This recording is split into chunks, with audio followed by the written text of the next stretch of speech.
Oh, hi! How are you doing today? Well, it's time for another lesson in genealogy. Okay, so Genesis chapter 10. A lot of names. 3 families create a lot of families. And we're going to go over it. Keep in mind, a lot of these names are very hard to pronounce, so I am going to have a lot of difficulty going through this, so please bear with me. I will do my best, but I still haven't mastered Hebrew enough to where I could just roll it off the tip of my tongue. Now, I do at least have an idea of how to say some of the names that are a lot more difficult. But, with that said, I'm still going to have a hard time. I am going to go over a couple of different commentaries so you all have an idea of what they think, and then I am going to say my piece, as always. Okay. Genesis chapter 10. Oh, I'm going back to my normal New American Standard. Last lesson I used the one that Max Lucado endorsed.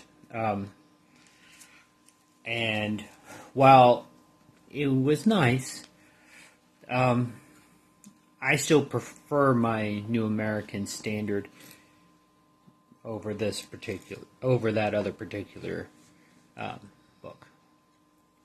Now, honestly, when it comes down to it, I could probably also just use my literal translation that I have and go from there.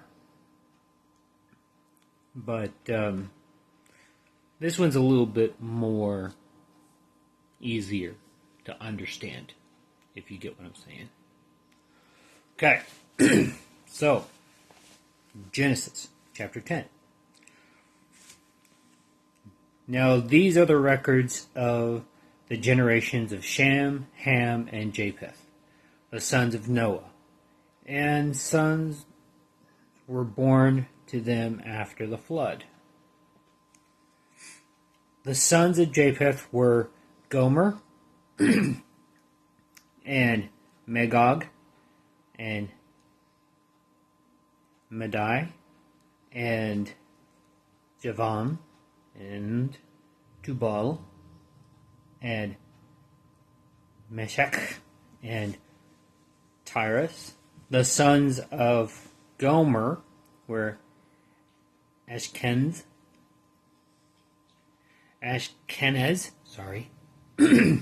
and Riphath, and Togma. The sons of Javan were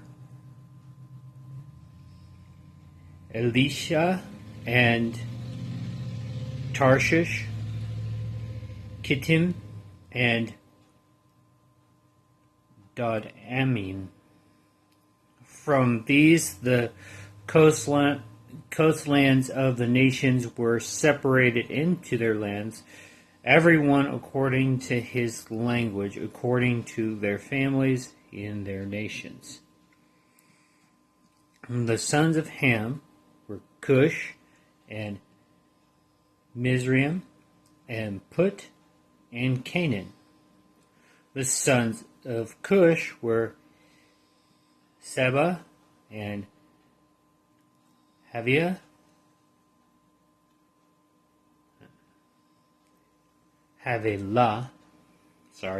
and Sabta, and Ramah, and Sabtaka.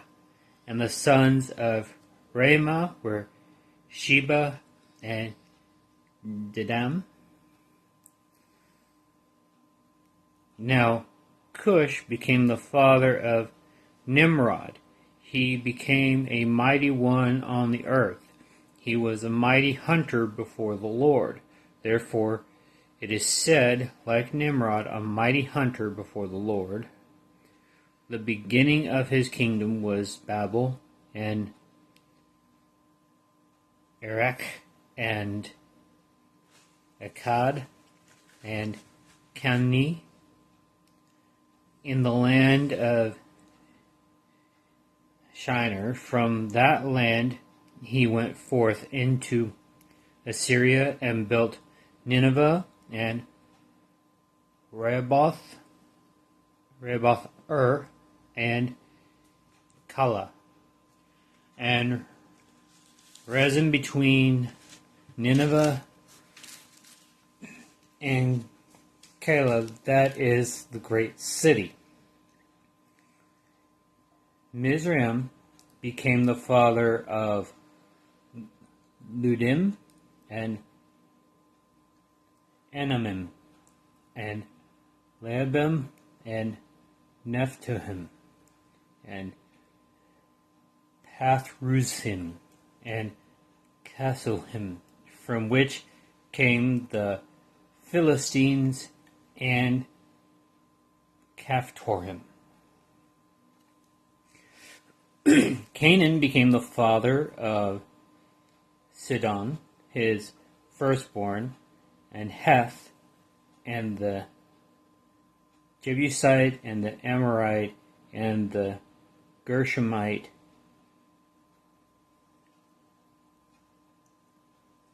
and the Hevite, and the Archite, and the Sinite, and the Avarite, and the Zamorite, and the Hamathite, and afterward the families of the Canaanite were spread abroad. The territory of the Canaanite extended from Sidon as you go toward Gerar, as far as Gaza as you go toward Gerar, as far as Gaza, and you go toward Sodom and Gomorrah and Sodom and Gomorrah, and Admah and Zeboim, as far as Lasha. These are the sons of Ham, according to their families, according to their languages, by their lands, by their nations. Also to Shem, the father of all the children of Eber, and the older brother of Japheth, children were born. The sons of Shem were Elam, and Asher, and Apakeshad, and Lud, and Aram. The sons of Aram were Uz, and Hul, and Gether, and Mash.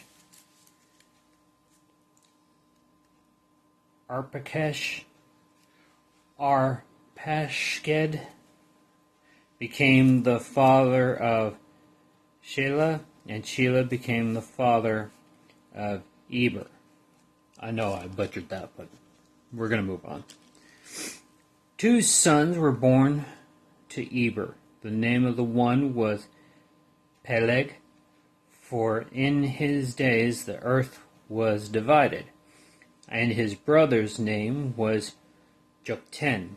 Joktan became the father of Amodad and Sheleph and Hazarmaveth and Jerah and Hadaram and Uzal and Diklah and Obal and Edbidamal, and Sheba. And Ophir and Havilah and Jobab, all these were the sons of Joktan. Now their settlement extended from Mesha as you go toward Sephar, the hill country of the east. These are the sons of Shem according to their families, according to their languages, by their lands, according to their nations. These are the families of the sons of Noah, according to their genealogies, by their nations, and out of these the nations were separated on the earth after the flood. Okay, so now I'm going to read the commentary from the same book.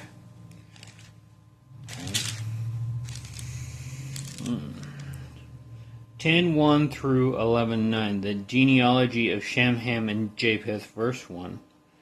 10:1 through 32, see the map nations of Genesis 10 for the locations of Noah's descendants, which I will put up. Okay. 5:10 were separated according to his language. This act described the situation from the Tower of Babel account in chapter 11.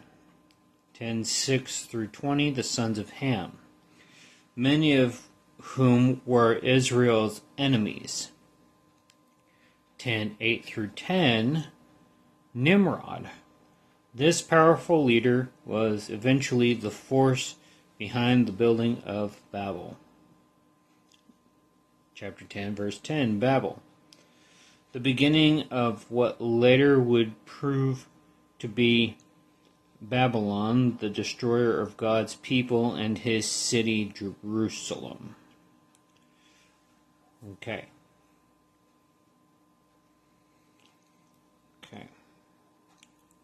Now, chapter 10, verse 11, into Assyria in built Nineveh.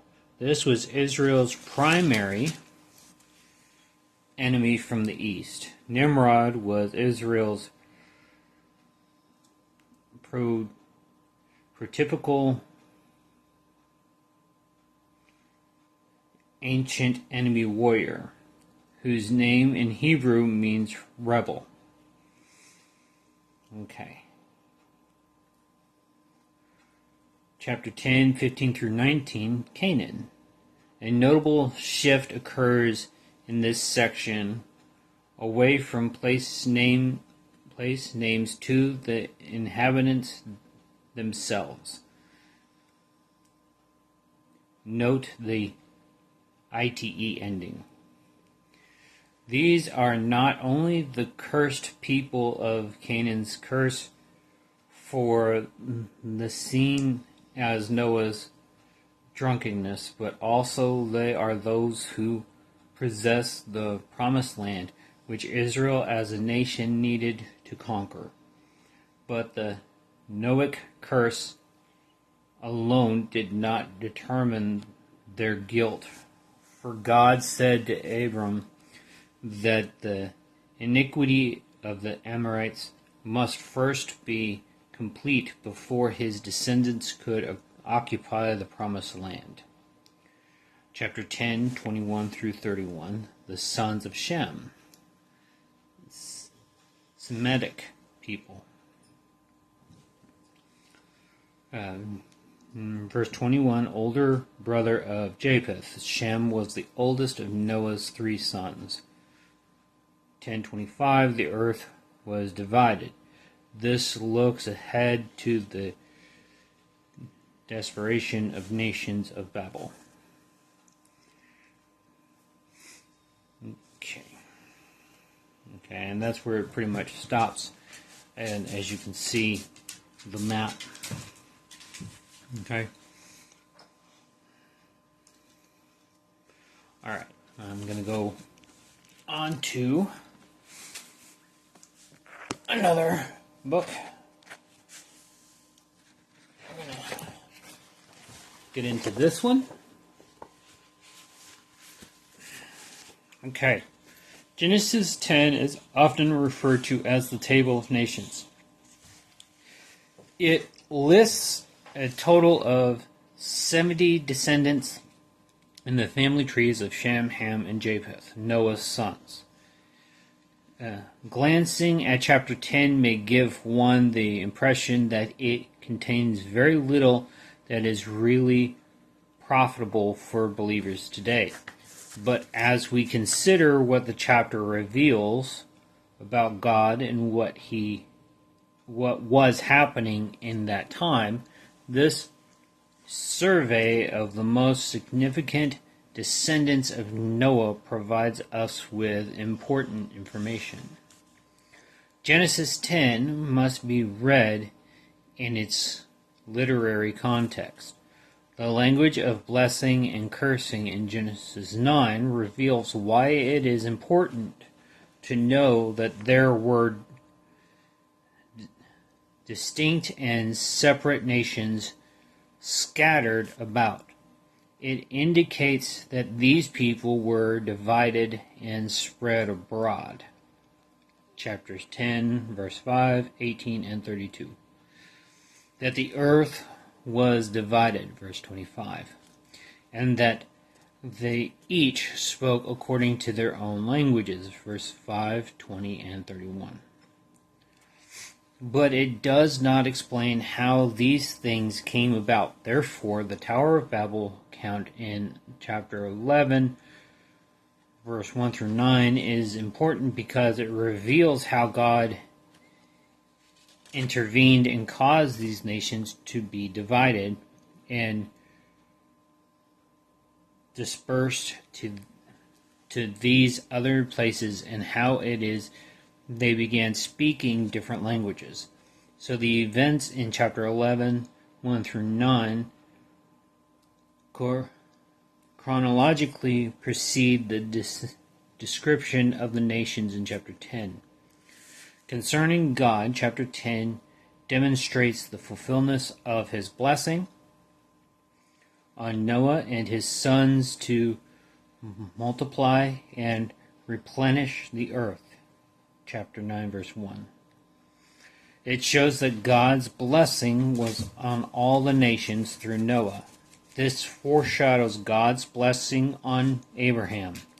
That would be for all nations, a blessing fulfilled in the person and work of Christ.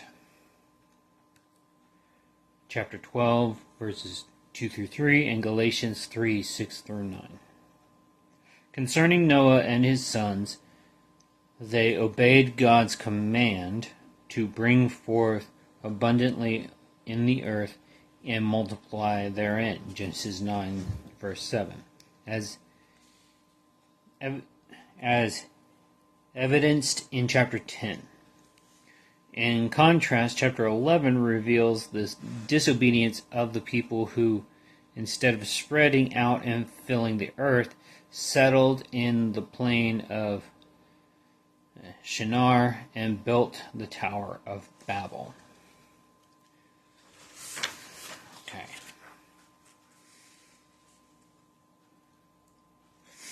Alright. Now,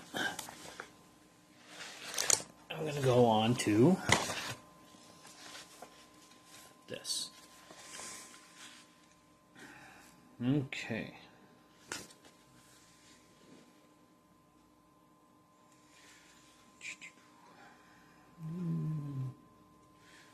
Make sure I got... Okay. The sons of Japheth, chapter 10, 1 through 5.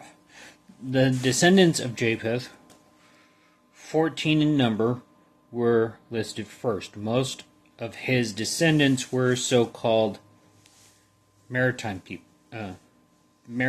peoples who lived along the Mediterranean basin, as well as the areas of Asia Minor, current-day Turkey, and Eastern Asia around the Caspian Sea and into the Middle East. These areas were a distance from Israel. The text first lists 7 sons of Japheth: Gomer, Magog, Madai, Javan, Tubal, Meshach, and Tyrus. Next, the grandsons of Japheth, through Gomer and Javan, are named to indicate genealogically how the coastland peoples originated and spread.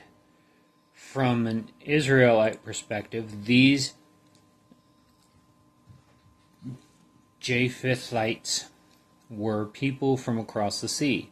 They were northern tribes who did not figure predominantly in Israel's history and hence were listed up front, but did frequently occur in the writings of the prophets. See Ezekiel 27, verses 27 through 29. The sons of Ham, chapter 10, 6 through 20. Since these genealogical lists are not simple courtroom records, we can see how the hand of God guided the faithful to the place of blessing. Nevertheless, the Genesis story is replete with sin cycles, as is evident in the family lines of the sons Ham. Whereas God blessed Noah's descendants with children, several characters in these lineages remind us of humanity's dark moments as well. Some of these moments include rebellion. The genealogy of the descendants of Ham conveys the geographical, political, and economic importance of the nations and peoples it represents. Compared to the description of the Japhethites, man, that's hard. The list of these sons and further offspring of Noah is far more extensive. The nations were in proximity to Israel and hence influenced its life and affairs. The surrounding areas included North Africa, Canaan, Arabia, and Mesopotamia, and became rivals of Israel. Cush, Put, and Mizraim and his descendants represent the groups within the Egyptian sphere. They line the southern Mediterranean coast as well as both sides of the Red Sea, with groups representing the Canaanites situated along the eastern coast of the Mediterranean, Jebusites and Hivites. The genealogy classified other descendants as Semitic peoples, such as the Canaanites,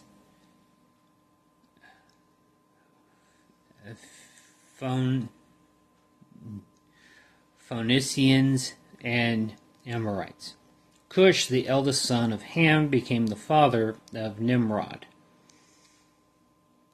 Genesis 10:8. The name Nimrod is related to the Hebrew verb just MRD, which best translates as to rebel. Nimrod is the first man on earth described as a mighty warrior and is linked with the Babylonian deities Marduk and Ninurta. Such association might derive from the cities with which his name was connected: Babel, Erech, and Akkad. In the biblical narrative, Nimrod appears more like a great human leader. His kingdom extended from southern Mesopotamia to northern Mesopotamia. Nimrod is an example of a rebellious member of the lineage. This rebellious one was synonymous with unquenchable human ambition. God's chosen people needed a generation who would break away from the heel these rebellious tendencies. As the flood was meant to accomplish during the days of Noah, God's promise to Abraham became the Lord's chosen method to break the reoccurring sin cycle of rebellion. The Hamites were responsible for the founding of the cities of Babylon and Nineveh in Assyria. These cities form future focal points in the biblical narrative. The Philistines likewise derive the Hamites according to the Genesis story. The placement of the Philistines is this genealogy represents migration. Canaan became the father of Sidon, the Jebusites, the Amorites, and various other Canaanite families. In subsequent narratives, the Israelites eventually conquered these groups as they entered the Promised Land. The influence of the Canaanites and their territories extended north to the coastal town of Sidon, south to Gerar, about 11 miles from Gaza, and to Sodom, Gomorrah, Admah, and Zeboim, as far as Lasha. Genesis 19 mentions the destruction of Sodom and Gomorrah, Admah, and Zeboim for their sins. Gerar played a prominent role in the subsequent stories of patriarchs and matriarchs such as Abraham and Sarah, as well as Isaac and Rebekah. The sons of Shem. The descendants of Shem, the elder brother of Japheth, are listed last, 10:21, so as to move on to Eber, a forerunner of Abraham, with whom God's formed a covenant. The offspring of Shem settled along the Arabian Sea and the Persian Gulf, as well as the Tigris and Euphrates rivers, stretching west across the Syrian desert. Shem's list of descendants is a mixture of Semite and non-Semite peoples. Eber represents mostly Semitic descendants. His two sons were Peleg and Joktan. In Peleg's day, the earth was divided. The story following the Table of Nations narrated how God scattered the peoples and confused their languages. However, that narrative does not use the same Hebrew verb for dividing. Hence, the term either is a functional synonym or the dividing is understood as regarding people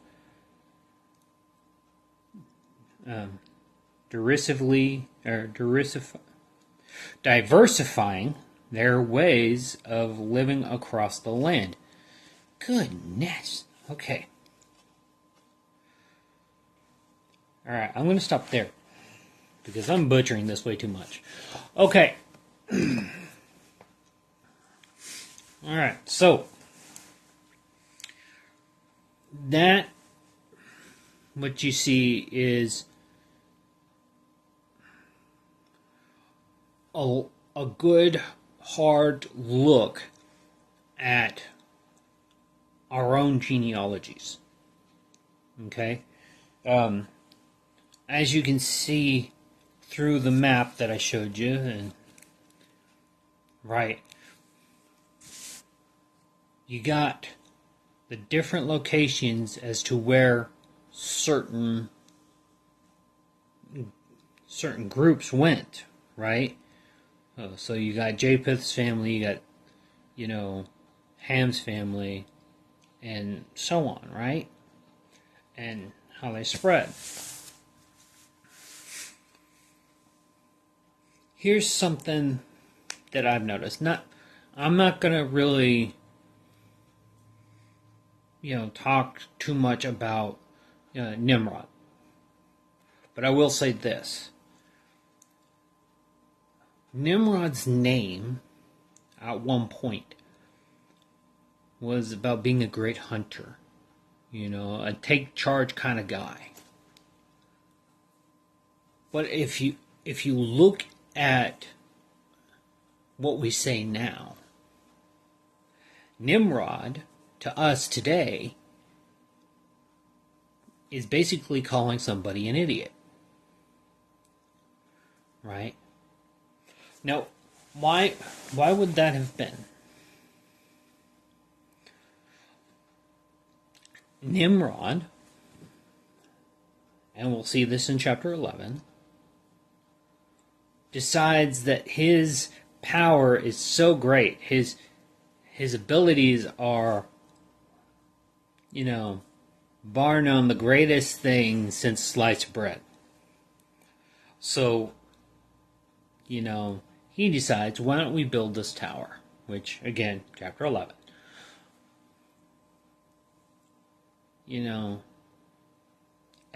And to this day, now, we see him as an idiot. Because he had to have power. He had to show off.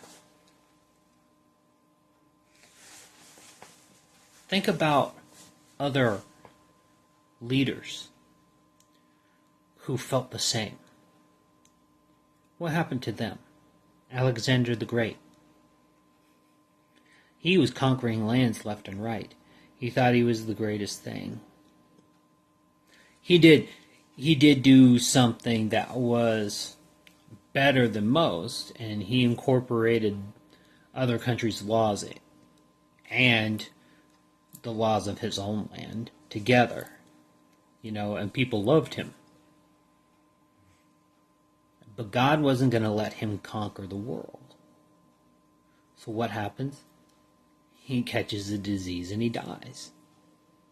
Right? Because he had to keep going. It wasn't like he took on an area and then was like, okay, that's good. No, he had to keep going. I must control the world, Who else? Hitler. Right? He was a man who had to control the world. And he was silly enough, stupid enough, that when he was trying to do this, right, he took on the wrong people. He first went after the weak groups. And for those of you who might be French or feel insulted, I'm sorry, but a lot of the countries just kind of went, okay, sorry, we surrender. Who didn't? England didn't, and England almost got annihilated, but England fought. Russia didn't, and thanks to the cold that Germans should be able to handle, they couldn't handle Russia at all, and America. What happened? You attack us, we're going to attack back. Canaan, the Canaanites, they spread themselves out, right? And now they're annihilated. They're gone. Why? Because they went after God's people. They went after the Israelites. And the fulfillment of Noah's, they will become slaves and so on and so forth, came true. But then they also no longer exist. So, it's just, I see a parallel of, if you're going to take on the world and you're going to do it without asking God or without trusting in God, you're going to fall down, kaboom. You may last for a while, but God's going to eventually put something in place that is going to hurt you. It's like when you're walking through a forest and all of a sudden you fall into a hole, and inside that hole is a tiger that's been there for days and is hungry. You just became a snack.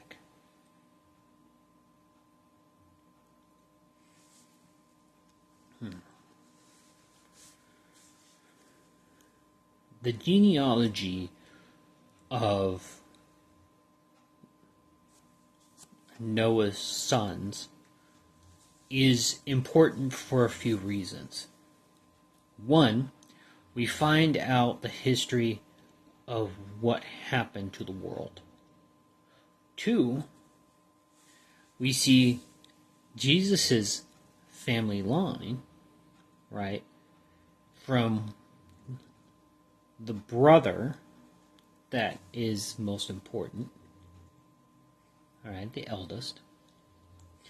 And not only that, but we see a nation come from that family line. We see growth.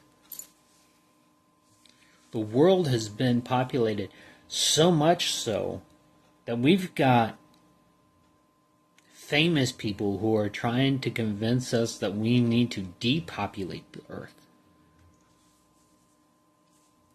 Seriously, people die every day. Babies are born every day. I think nature does it on its own. Or God takes care of it all on his own. I said nature because that's how we see what's happening, right? Tornado happens here, or hurricane happens there, or earthquake, and people die, right? And that's a part of nature. But God created that nature. God caused those things to happen, and he knew which one of us was going to go, kaput. It is what it is. So, God has it strategically planned. We're going to have this group of people who are going to die. Some will go into heaven, some not so much. And then we're going to have this group of babies born. Some are going to become great leaders, some not so much.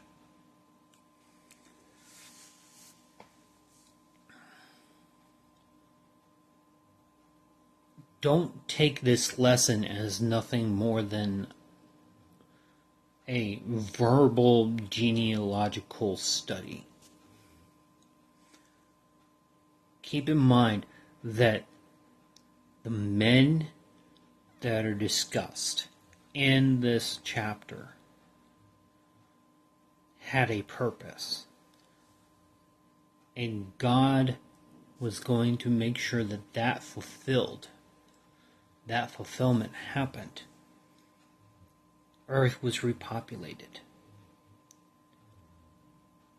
The children of Ham end up,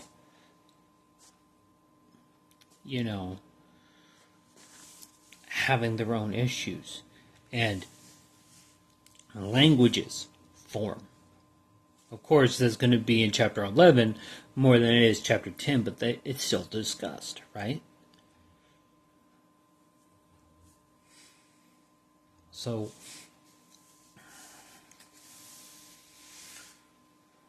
keep that in mind. You can get something out of this chapter. Don't just look at the names and go, ugh, and move on to the next chapter. Read it. Understand it. Listen to what you are reading.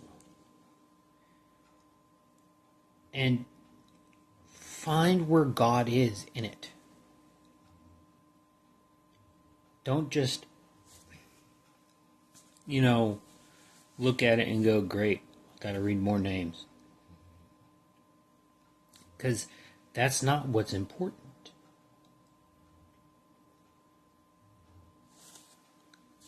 It just isn't.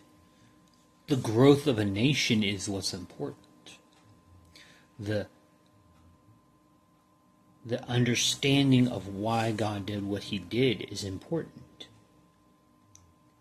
What happens to a certain group in that lineage is important.